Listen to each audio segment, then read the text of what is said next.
Many people would say that the Gospels are really the Passion narrative with a really long introduction. The rest of the Gospel story, the ministry of Jesus, the teaching, the miracles, the healings are all a prelude to the Passion. And the truth is, the Passion and death of Jesus is one of the most famous and formative events in human history. So it's important that we spend time with it this week. We read the chapters, we reflect, and we pray on them. And this year, we read from Mark's version of the Passion. Each gospel writer has his own viewpoint, tells the story from his own angle, and they each have very specific details. Sometimes it's helpful to look at those details in order to hear the story afresh. As we've heard it so often, it tends to run right through our minds very easily. And in Mark's case, there are many details, but two that stand out. The first is the very beginning of the story, this anonymous woman who anoints Jesus with expensive perfume. And the other is that odd figure after Jesus is arrested. They try to arrest him, this young man who flees naked away from the scene. We'll talk about that one on Easter Vigil night. But for the moment, this detail about this woman who anoints Jesus seems like an odd detail in the midst of some really dark and brutal details of the Passion. And I think it's put there to remind us that even in the midst of ugliness and brutality, small acts of love and kindness are still possible. I read the story of an Iraqi Christian woman who was 7 or 8 months pregnant, and she and her family were captured by the terrorists in Iraq, Mosul.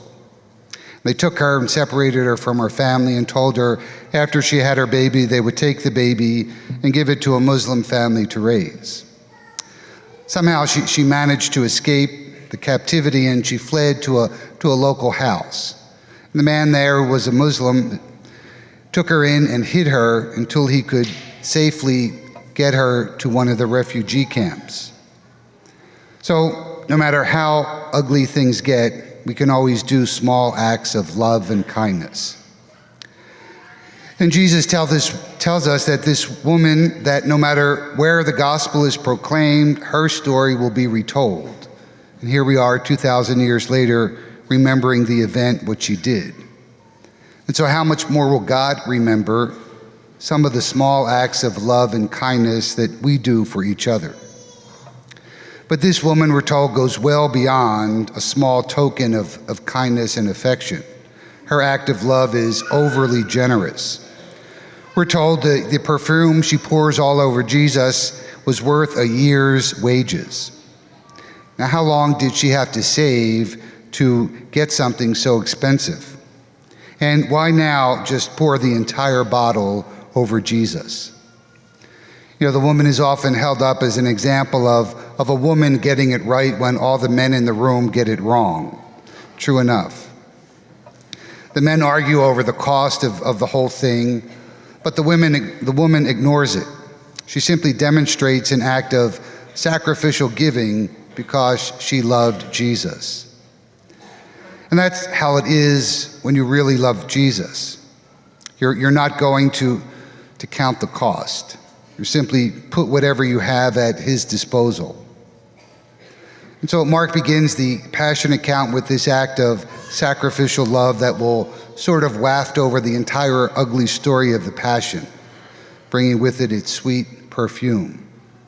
And Mark ends the story of the Passion with the sacrificial love demonstrated by Jesus. Jesus makes a complete gift of himself to his Father. Pope John Paul II would call this the law of gift.